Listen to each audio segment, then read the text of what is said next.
Welcome back to the Remote No Pressure Podcast. Bill, it's great to see you. Yeah, it's great to be back. Dude, we've got a lot coming up. Yeah? We've got a lot of cool things coming up. Yeah? I've got something in my pocket I can't share yet. Pervert.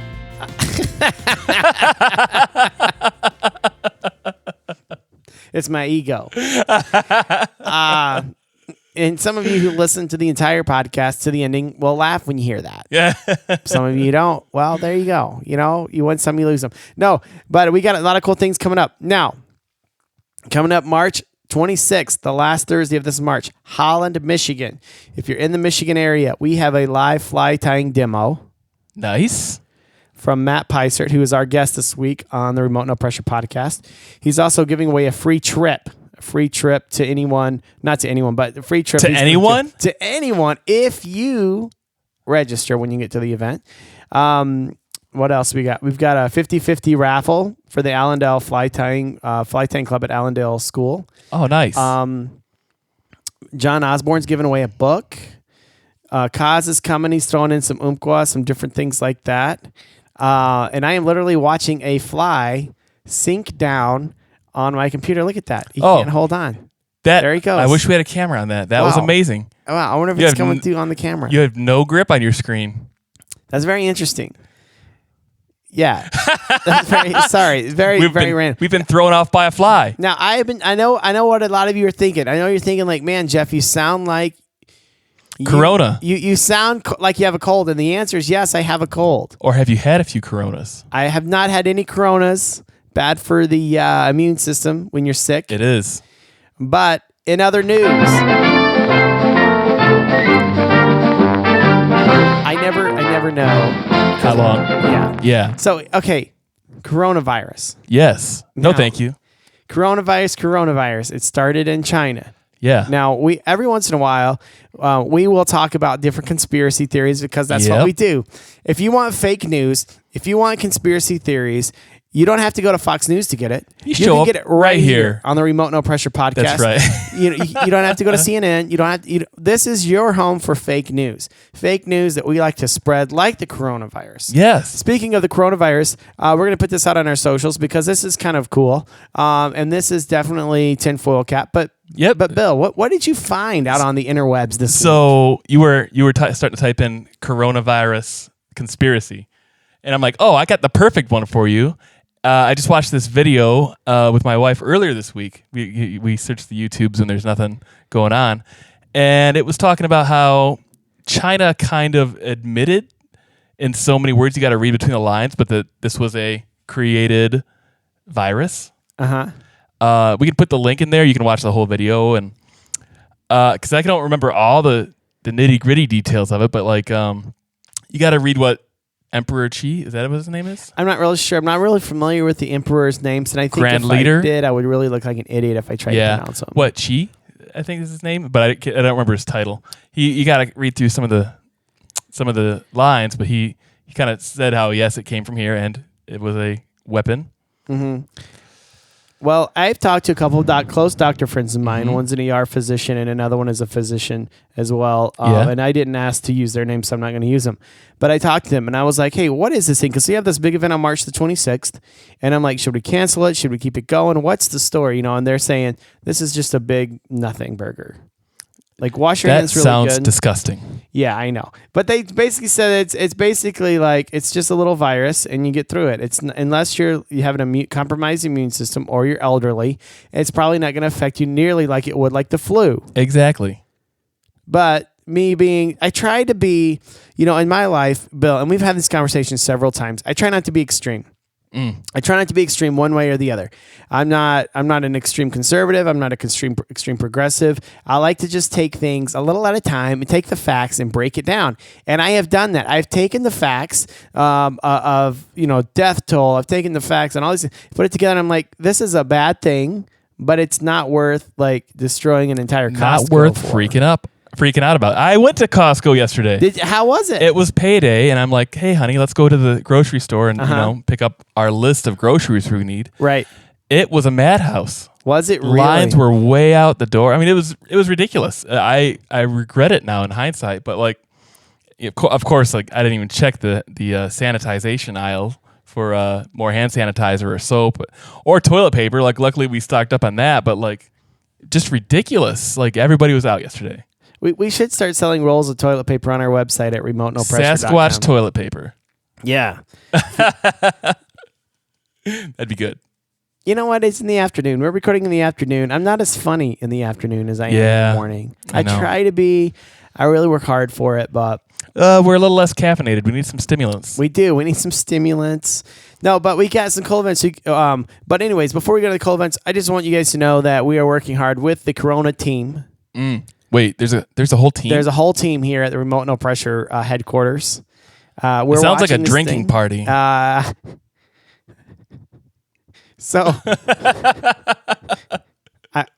telling everyone it's the Corona team. Oh, Team and they're Corona. like, okay. So we drink a little bit. I used to. No, I'm totally kidding. We, as in Bill, does not drink at all. But maybe some Coronas would be nice. But to be honest, I don't like Coronas. I'm not a Corona fan. No. I wish I could, so I could make a joke and do something cool. But I'm just not. First of all, I'm not that funny, and second of all, I don't drink Corona. This has really gone off the rails. Should we just stop and re-record this whole thing? No, leave it. We're not that funny. It's in the can. We can't edit this out. It's too far. We can't edit this out. What was the saying? We're too far, and it's too far gone, and it's too late, or something. I know. I never heard that. Aaron Reed is going to have to text me what it is. No, but we got March the 26th, which is going to be great. We've got May. In May, we're doing Aaron Reed's book release party. We're going to be at Orvis in April. In Grand Rapids here. I'm talking with them over there. They don't know if they want to do like a concert with songs about fly fishing or if they want to do a live podcast. Okay. So I'm waiting to hear back on that. But either way, it's going to be a sweet gig. It'll be a good time. And we have some other things coming. So we should say a big thank you to those who helped us out online. Go ahead, Bill. Yeah. Thank you. No, I'm shy. As you guys know, I went off, not on a tangent, but I went off quite a bit last week. I shouldn't say went off. You went off, dude. What I said was I went into the nickel and dimes of how this thing works. Yeah, that's right. We work with sponsors that helps pay our bills. Mm-hmm. YouTube, we're trying to get our YouTube channel up to 1,000 subscribers. Yep. And our Instagram up to 10,000 subscribers.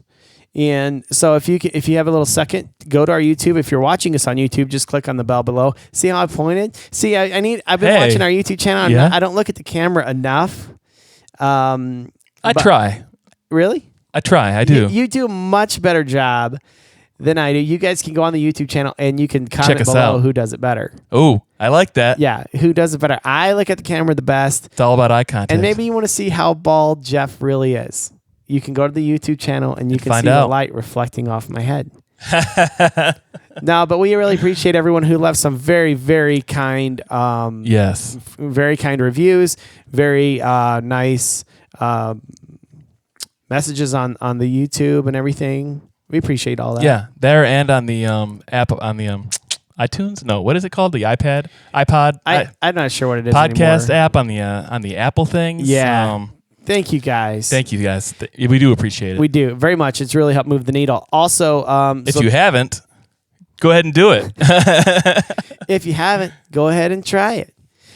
No, but in all honesty, we really appreciate that. This week on the Remote No Pressure podcast, we're going to talk about probably my favorite species of fish, which is the smallmouth bass. Bill, you enjoy smallies. I do. Was that the first? Your first fish on the fly wasn't a smallie; it was a rock bass. A little rock bass. And I got a picture of that. And I think it's on the Instagram actually. If you scroll down, throw it up here. I think I will. Yeah. I called you Hollywood Giesman. Bill Hollywood Giesman, those sweet sunglasses on. Yeah. But this week we're going to be talking about smallmouth bass, and Matt Peisert's going to be at this event on March the 26th, showing us how to tie his fly called butt stuff. And we're going to show you the fly. We're going to tell you the story behind butt stuff. And does he talk about how the name got there? Yes, he does. He gives us the name and everything, the full name of butt stuff. And then also in a couple of weeks here after the event, we're going to put up a video of how to tie butt stuff. So that's going to be really, really cool. But he's going to tell us a story about that. He's going to talk to us about fishing for pike and for muskie. He's just a real great angler, like a Michigan angler. He's a Michigan man, you know? So anyway, so welcome to the podcast. Let's light the fire.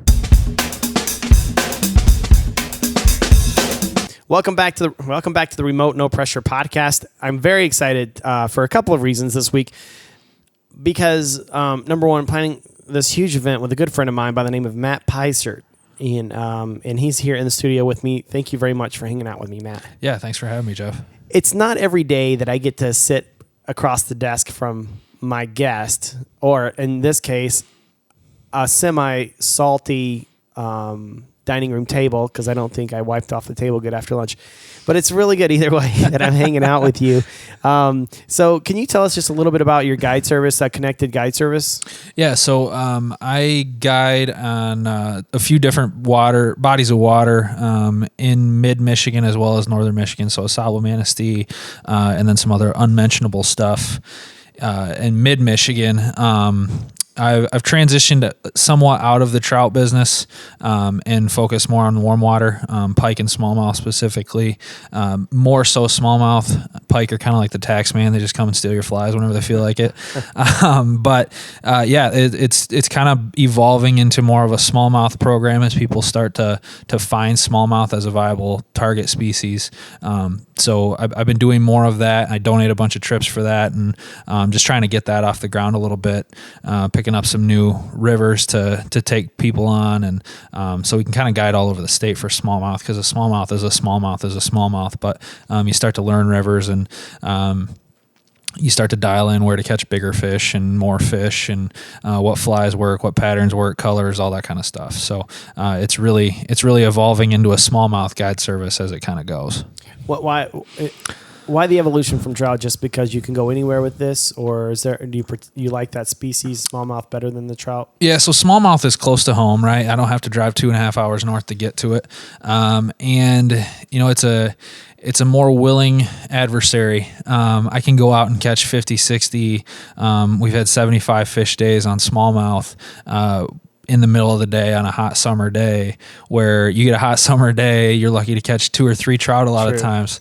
And trout can be a little bit tougher, especially for beginning anglers.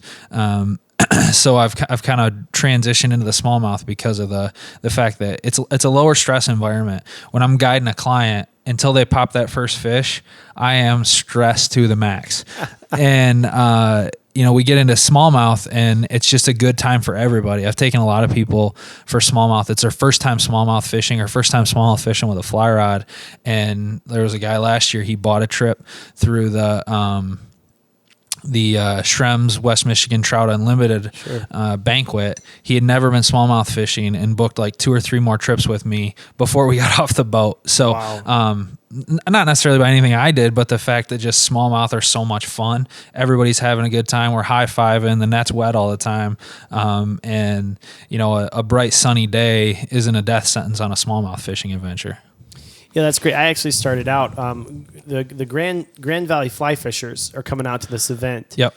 On March the 26th. On March the 26th, Grand Valley Fly Fishers actually donated enough materials to tie your fly. It's called butt stuff, right? Which I think that's hilarious. There's a story behind that. Yeah, we'll have to get to the story. But what happened was, and if anyone's been listening to the podcast for very long, they know that what happened was I was a corporate, what I call a corporate refugee, right? I was in corporate America, stressed like crazy, and I just needed a place. My therapist said, Jeff, you're not crazy. You just need a hobby. And it was actually this Grand Valley Fly Fishers group that I met up with for the first time. I didn't even know that you could cast a fly line more than 10 feet. I didn't know that because I was training in my backyard. Yeah. And it was actually the Grand Valley Fly Fishers who are going to be there on the 26th that took me. They have a group on, it was like Tuesday nights, I think, and we met up on the Flat River in Lowell, and I would catch Smallies. And every time I'm introducing someone to fly fishing, I always take them to that river because you're almost guaranteed catching some smallmouth or some rock bass or something. Yeah. Because it is more active, and you can go in the middle of the summer, and it's just you can go wet wade, and it's a great place to go. How did you come up with the name Butt Stuff? Let's hear that one. Okay, so I think I told you earlier, I've got a couple of buddies from Arkansas that come up, and that I met them at the boat ramp on the White River down there. I've got a tendency to meet people through fishing and become friends with them. So, long story short, I ended up in the one guy's wedding, Seth, and so you were in his wedding. I ended up in his wedding. So, the one guy's name is Seth Sullivan. Shout out Seth. And we were giving him a hard time, and he would say stuff like "kiss my butt," "suck my butt," like whatever. Like we were just busting his balls, right? Right. And I had tied that fly right before they came, and we were wearing out the fish. We fished on some northern rivers for trout. We had a streamer day. We went for like 16 for 42. Good right? Lord. And then we went south and fished smallmouth the rest of the time they were here. And they're like, and Seth kept saying stuff like "kiss my ass," whatever. Mm-hmm. And they were asking me, what do you call this fly? Because it's the only fly we were using. We were just wearing fish out. And I was like, I don't know. Let's just call it Seth's butt stuff. And and we all laughed about it. And I kept using that fly, kept tying it, and it just kept producing. And you catch fish on what you throw, right? But I kind of fine-tuned it, did some different things with it, and it's been kind of my go-to. If you're in my boat, you're probably going to throw that at some point, probably to start the day. It's kind of the old standby, and I tie it in one color, or really any color, as long as that color's yellow, and it's been producing really, really well for me. That's great. Well, they're going to learn how to tie that on March the 26th if they come out. Yep. And what's great is that maybe you're not like the straight up fly, buyer flies. Maybe you're fly curious or maybe tie curious. Tie curious. Yeah. You know. And I remember my first time. Me too. and that's the beautiful thing. You'll never forget it. Yeah. But we're open to all. We're open to all. We're open and loving to all people, whether you're just a straight. We're very fly buyer. Positive. We're fly positive. It doesn't. Maybe you incorrectly identify your flies. Either way, we're going to welcome you to the community. But if you come out on March the 26th, you'll learn how to tie butt stuff, and we'll have materials and some vices as well. So maybe you've never tied flies. Maybe you've always wanted to try it, but it's kind of intimidating, and it's also not cheap to get into. I mean, right. You don't want your friends and family to judge you, and right. Yeah. Right. And by the way they look, it's just interesting to.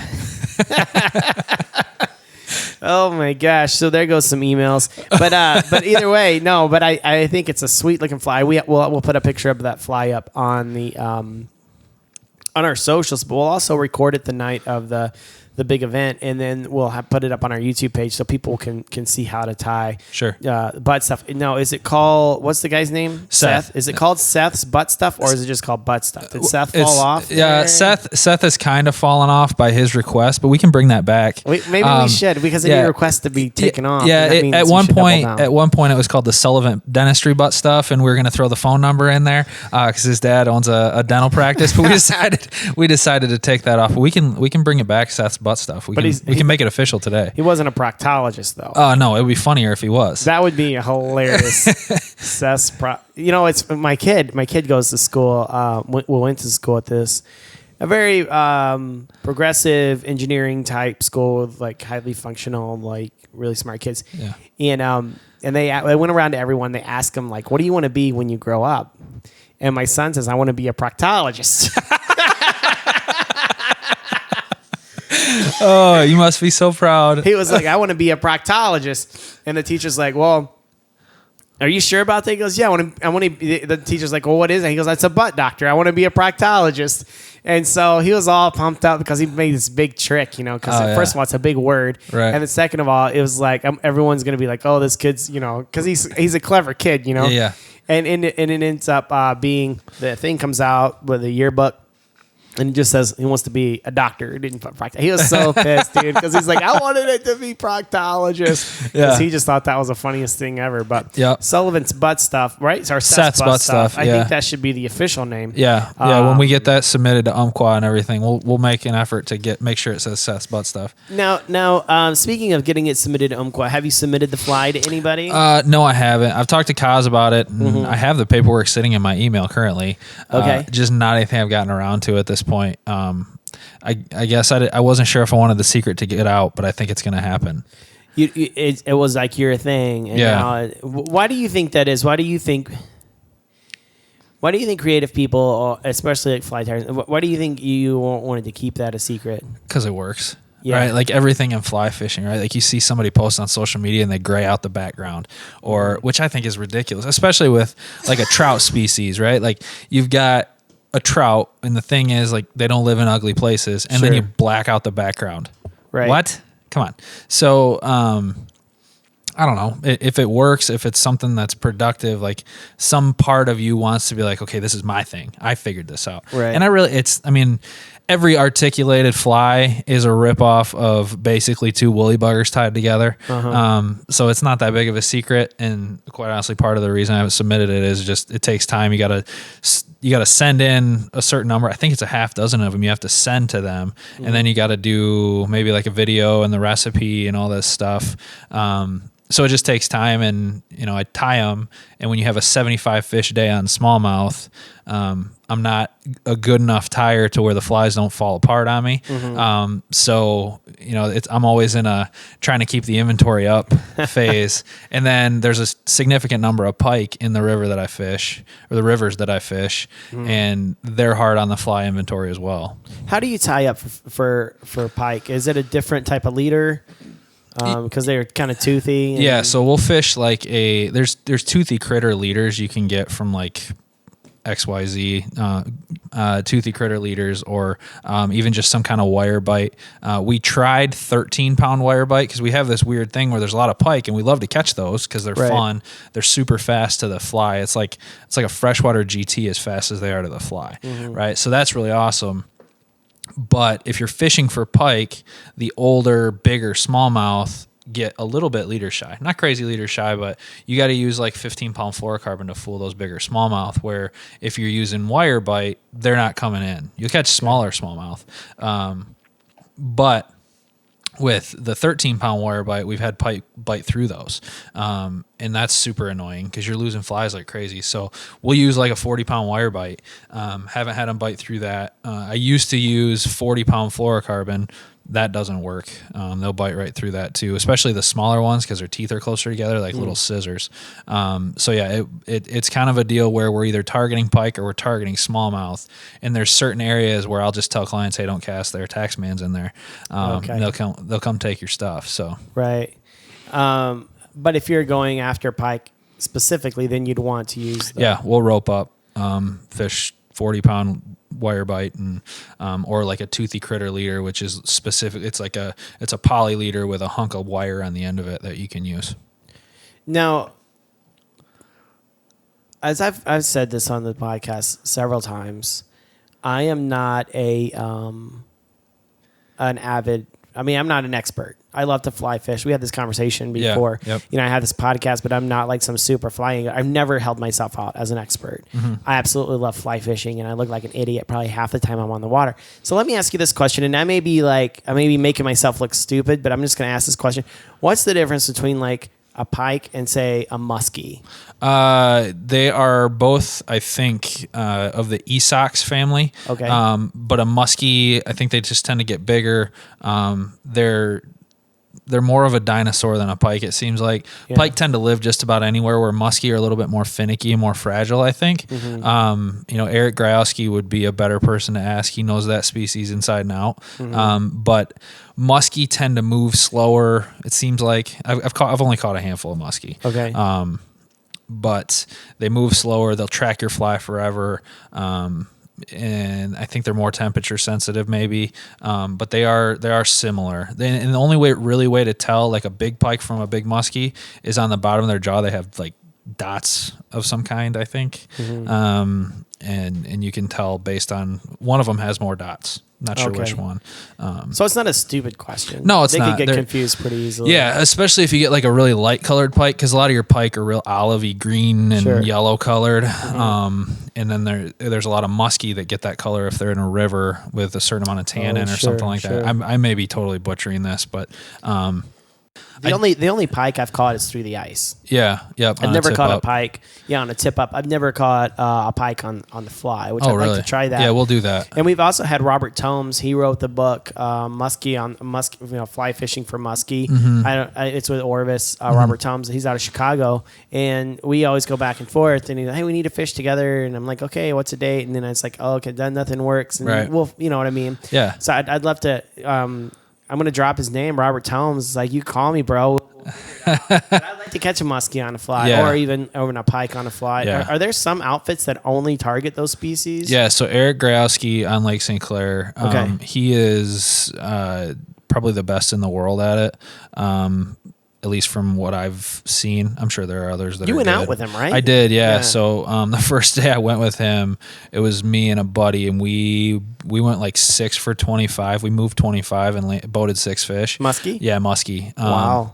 And it's incredible. And the cool thing about him, and it kind of made me think about my own guide business, is he does not punch a clock.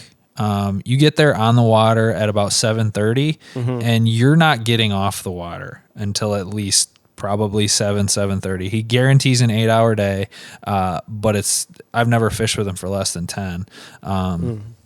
It's incredible, and he works hard for you. And so he specifically targets muskie. He will do smallmouth in the spring, but I think there's some other outfits around that do just pike. I just don't know any specifically. Yeah. I think I saw a video of you. It's almost like you doing the figure eights with the fly. That was him doing that. Yeah. Okay, like right by the boat. Yep. That's been on Facebook and Instagram recently, I think. Why the figure eights?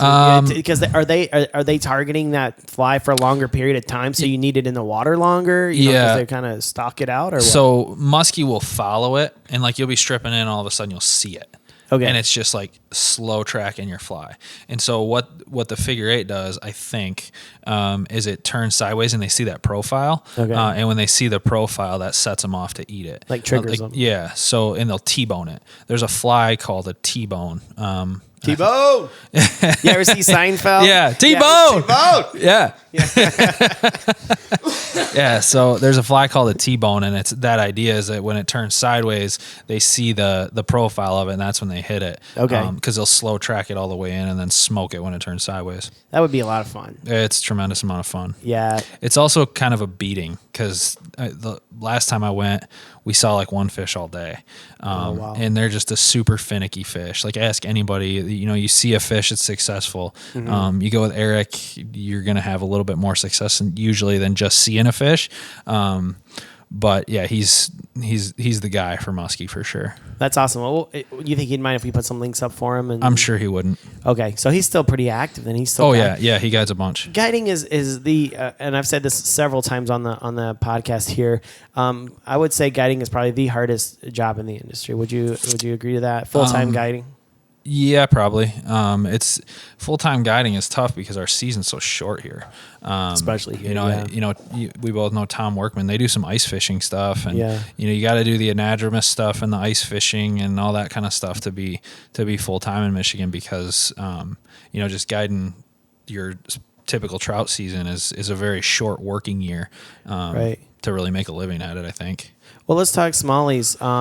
I know like Beaver Island. And then also Traverse, there's some bays up in Traverse City that have some killer Smallies. Yeah, I know. I want to go up there this year. You I got plans. I haven't done it yet. No, I've got the rivers so close to my house. I've got 3 rivers within 20 minutes that are what I would consider blue ribbon smallmouth streams. So I just haven't made the effort to go up. And I really like river fishing. Me too, yeah. It's less labor intensive for me because I can throw the boat in, you float down, and then call my wife to come pick us up with the truck. So it's the river fishing's awesome. And it's I cut my teeth fly fishing on trout just like a lot of people. Sure. And it's similar to trout fishing. There's little different nuances between smallmouth and trout, but they live in similar spots a lot of times. You're reading water, where in a lake it's not as much reading water. You're reading the bottom in a lake. So it's just there's little differences where I like the reading of the water, working with the current and using that to your advantage. Rowing the boat is fun. So the river fishing has been more appealing to me, but I do want to try that flat style stuff up north.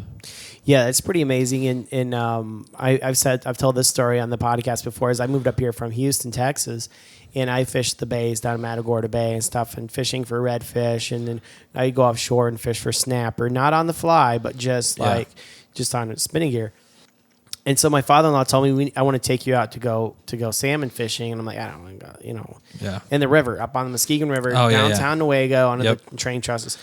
And I'm like, I don't want to, I don't want this little fish, like a saltwater fish, Right. And standing in the river, and it was like a Norman Rockwell painting in the fall, and you hear the water going by you. You can smell someone's burning something close by, some fire going.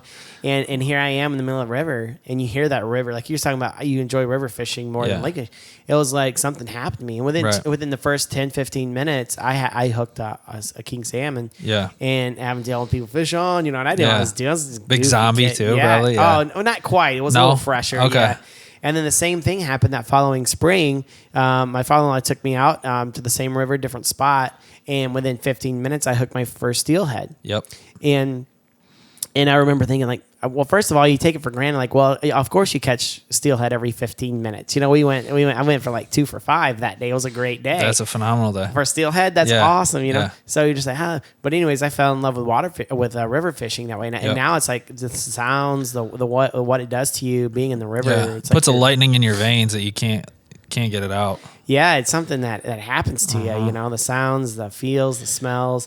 Whereas fishing on the Gulf, I mean, especially down there, it smells like refineries, Yeah.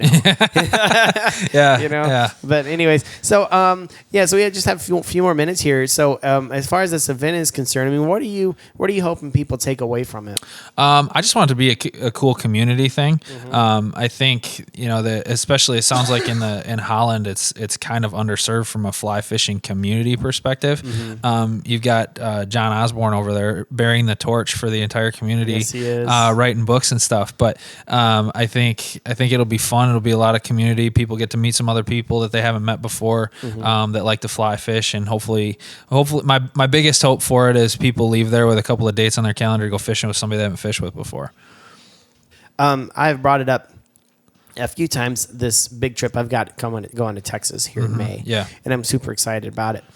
And I've talked about all the people that are going to be there that are from Remote No Pressure, but this trip there, this event here in March, came up just recently. I mean, we started planning this like a month ago, maybe 3 weeks ago. Not even probably, yeah. And we already have 75 people that have registered, or I think 65 people. Less than 24 hours, we already have 24. So you have 65 people in less than 24 hours that have reacted to the ad that said either they're interested in going. So my concern is we might sell out.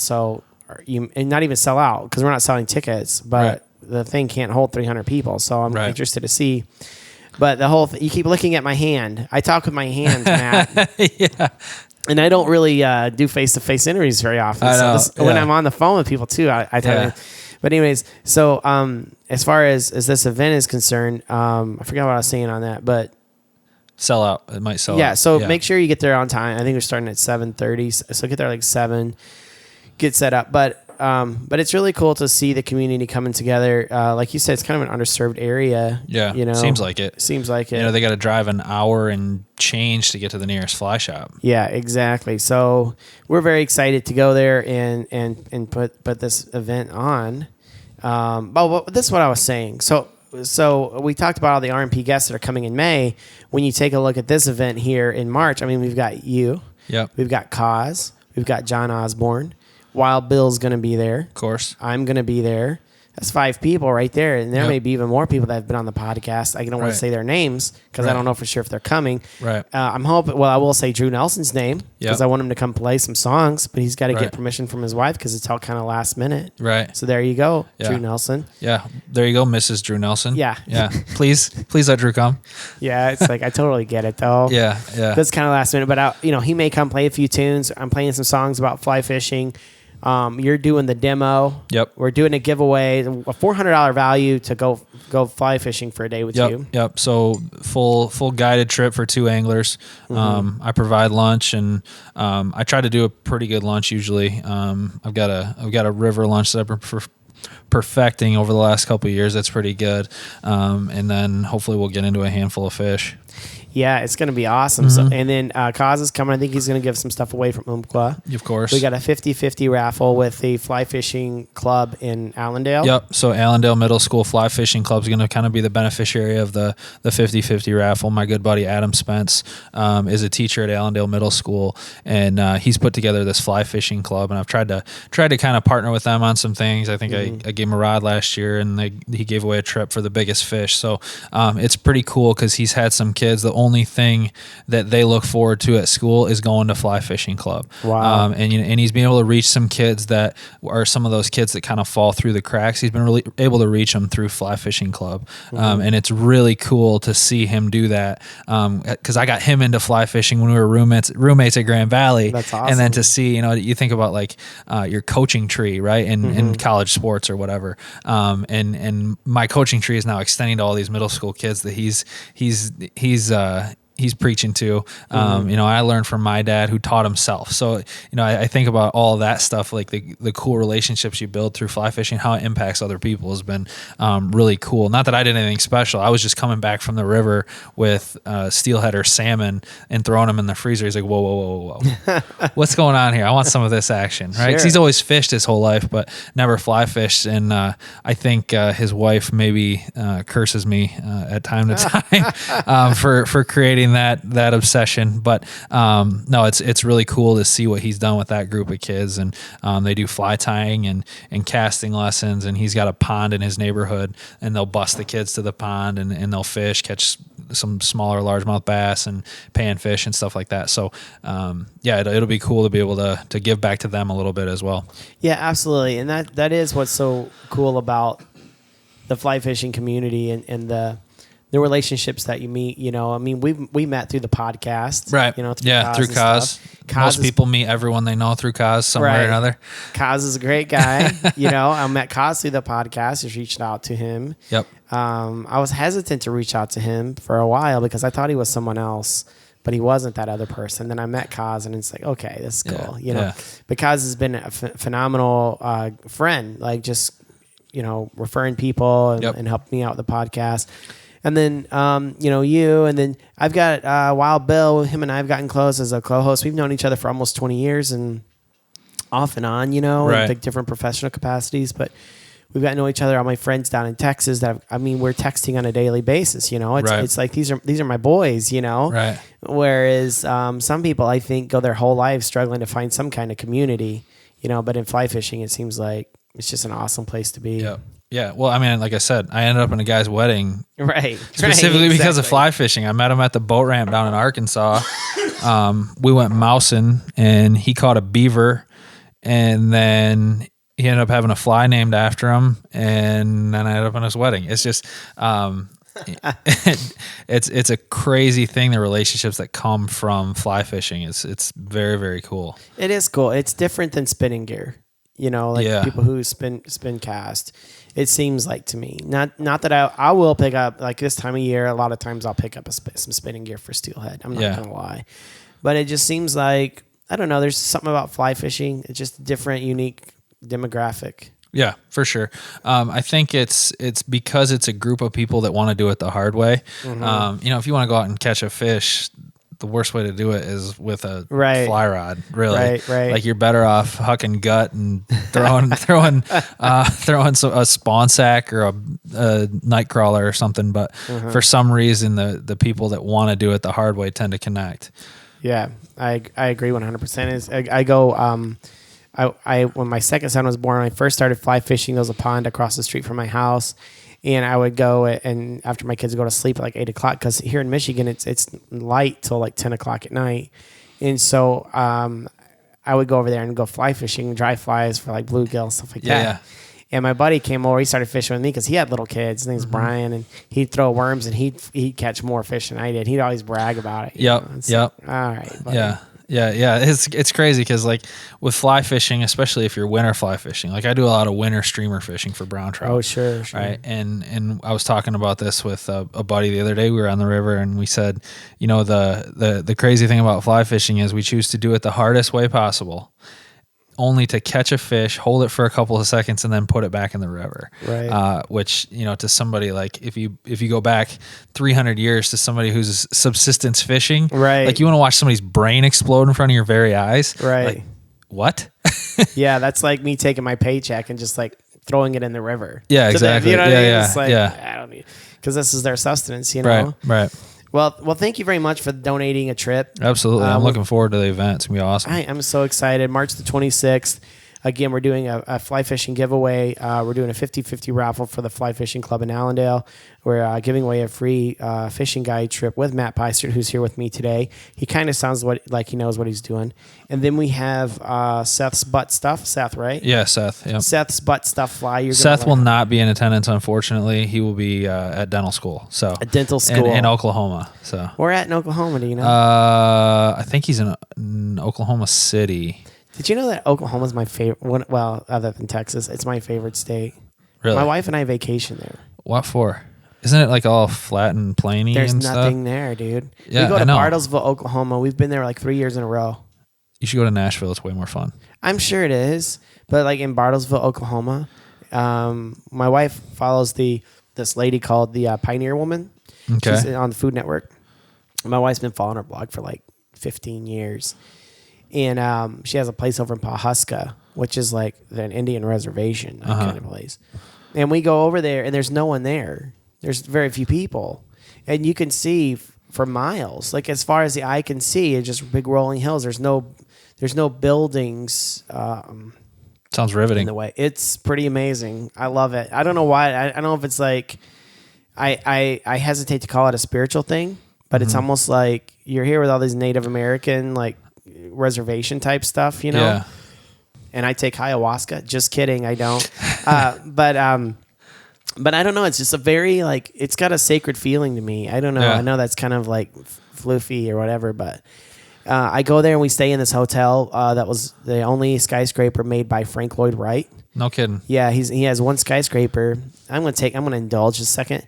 So Frank Lloyd Wright, what a jerk. So Frank Lloyd Wright had a skyscraper he was going to build, and in 1929, the Great Depression hit or whatever, and they canceled it. It was supposed to be built in New York City. Yeah. And then so they canceled it, and then he ended up after the Depression was over, he ended up building it in Bartlesville, Oklahoma, because there's nothing there. And he said it's like a tree, and I want it to be seen in the middle of a prairie. Yeah. And so there's like in the middle of Bartlesville, Oklahoma, there's one skyscraper, and it was built by Frank Lloyd Wright, and it's a hotel now. Huh. It's pretty sweet. Yeah, that is cool. Is he the feller from the House on the Rock? Is it the same guy?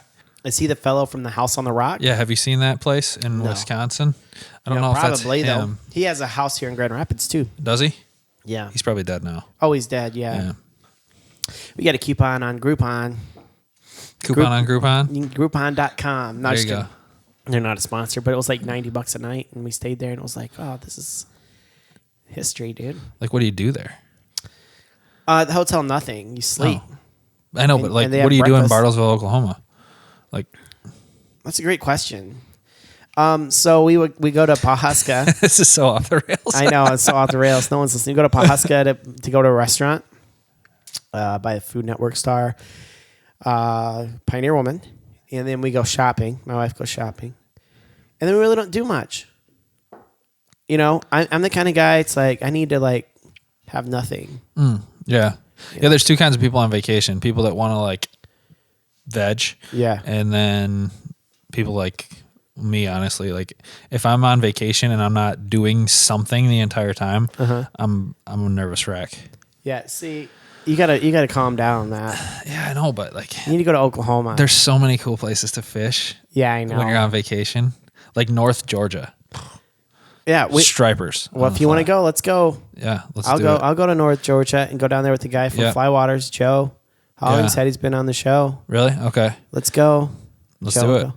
Well, anyways, way off the rails. But thanks for hanging out with us, Matt. I look forward to the event on March the 26th. Yeah, it's going to be awesome. I can't wait. I actually personally guaranteed somebody they'd have a good time. And he asked me what I'm going to do if he doesn't have a good time. I haven't figured that out yet. So we need to make sure lots of people are there and having a good time so I don't Right. have to pay out on a bet that I haven't really finalized. We'll give him a free one of our Sasquatch buffs. Yeah, and maybe a sticker. Yeah, and Yeah. they're guaranteed to keep Sasquatch away, our buffs. Oh, really? Yeah, we got 100% Sasquatch free guarantee. If you are tagged by a Sasquatch, we give you your money back. Okay, that's good. That's good. So, but thanks for hanging out with us, Matt. And be sure to check out his website at connected.fish. Yes, connected.fish. And we'll put the links in the show notes. And until next time, we just really appreciate it, Matt. Have a good one. Yeah, thanks for having me. Well, thank you, Bill, for hanging out with me today. Oh, always a pleasure. Your presence is always greatly appreciated. Oh, no, go on. I think you're the only guest outside of our family that's allowed to come over when the house isn't perfectly clean. Aw. So you're my friend. Yeah. So I answer the door of my tidy whities every once in a while. I want to talk to you about that. I get the whole package. Awkward. The whole package. There you go. Hey, Bill, sorry, I haven't gotten dressed yet. Come on in. It's cold. Shut the door. It's cold. No, but I appreciate you. And I appreciate everyone who listens every week to the Remote No Pressure podcast. Be sure to leave us a review on our YouTube channel. Subscribe. Leave us some reviews. Help us pay the bills. But we appreciate it so much, Bill. Yes, absolutely. Anything else you have to say? Any parting thoughts? Wash your hands, people. Wash your hands. At least 20 seconds. My friend Brad from down in Texas said, wash your hands like you just got finished cutting up jalapenos and you need to remove your contacts. Oh, that's good. There's wisdom there. But there is hope. I don't have contacts, nor have I cut jalapenos, but I imagine it would be it's bad. wicked. But you know what? We here at the Corona team, our designated Corona team, we're going to make sure things are handled correctly. That's right. That's right. Anyways. Stupid. All right, until next time, go fishing.